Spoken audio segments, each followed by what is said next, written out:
The Monster in the Twilight. By Jorg. Chapter 22. Lies. Thoughts shuffled through Trixie's mind like cards through a dealer's hooves while she galloped along with her newfound friends through the dark woods. Decisions, facts, theories, plots and schemes rattled around, shifting into different structures every time she looked at them, much like those hellish times in school when it was all she could do to keep from running away and soaking her head in bourbon until the sensation of overwhelming chaos went away. Admittedly, she had not succeeded in her battle against Monsieur Diable Bourbon every time, for what fun would that have been? Whenever Trixie returned after her brief vacations, Celestia had always been waiting for her with that look of disappointment on no. A sharp pain of spasming muscles lanced down the side of Trixie's face when she ground her teeth together in a fit of frustration and rage. The solid thump of the bourbon bottle across her back was not helping either, as Monsieur Bourbon whispered out his enticing call. That infernal Applejack probably gave it to her, knowing the battles Trixie had with the bottle, most likely in revenge for the evenings she had spent out at the Sweet Apple Acres trying to get up the nerve to become friends with the hick farmer's handsome brother. Celestia had sent her to this rustic, backwards, inbred, hellhole 3 times now, and the closest she had gotten to making a friend like her teacher had commanded was that one time the big red lug had carried her off to his own bed, tucked her under the sheets, kissed her on the cheek, and then went downstairs to sleep on the couch. Admittedly, the memory was bourbon blurred to near illegibility, but it still made her swish her tail in frustration on long, cold nights. There was something horribly wrong with this whole night, from Celestia's behavior to her sisters. Every pony wanted something no matter what they claimed. Words meant less than nothing compared to actions. Uncle Quartermain had taught her that many years ago, and the lesson had been hammered into her thick skull by every pony since.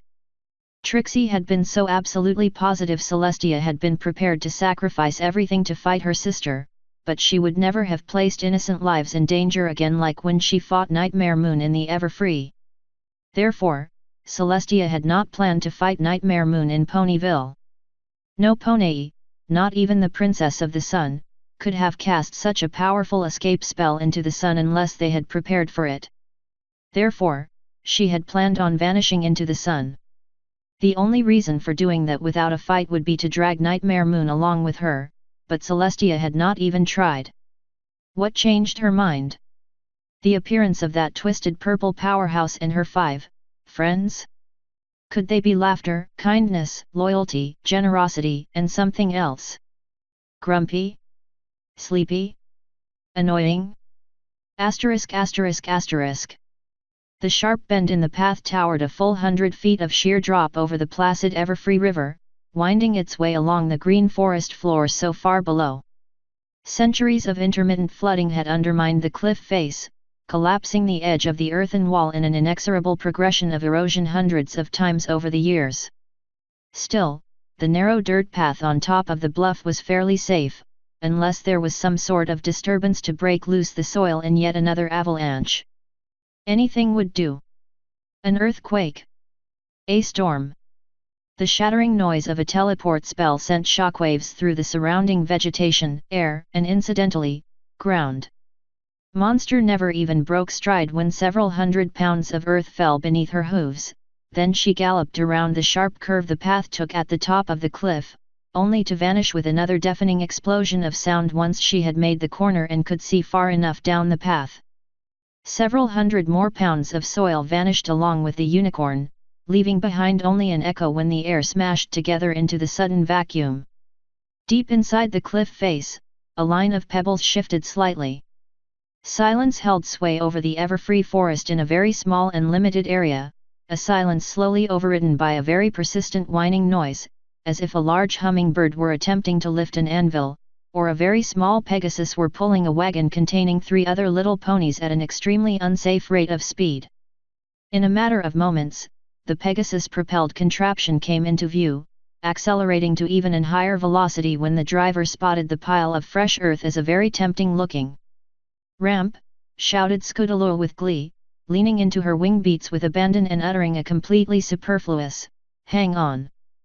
Featherweight barely had time to stuff his camera away and fly down to grab the back end of the wagon before the whole thing smashed into the rising wall of earth, rocketing all 5 of the little ponies up into the air.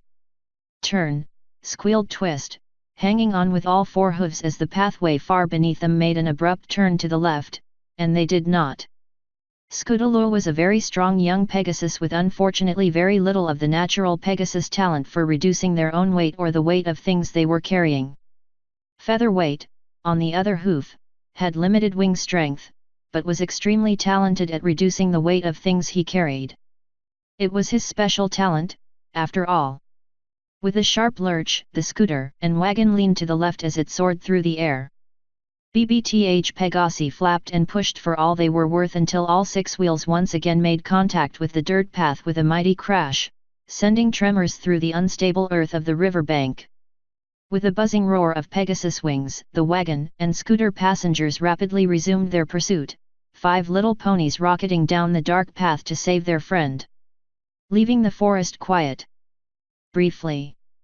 Untranslatable, nymphs and their, untranslatable, contraptions running through the, untranslatable, forest in the, untranslatable, middle of the, untranslatable, night need to be, untranslatable, untranslatable, untranslatable. Tallgrass cursed viciously as he galloped along in pursuit of the little ponies, still wearing his royal guard disguise despite the froth of perspiration building up on his coat. The alternative was his natural form, which was not suited for long runs through the humid forest due to a lack of natural cooling. Yet another earth and dirt pile loomed up ahead in his path, and some inner instinct made him rise up into the air on feathery wings, slowing his pursuit to make the sharp corner above the crumbling cliff before landing to resume his headlong gallop. Behind him, the earth shifted impatiently. Before the normal noises of the Everfree returned again, the thunder of galloping hooves echoed around the cliff as 7 ponies hurled themselves down the well-used path.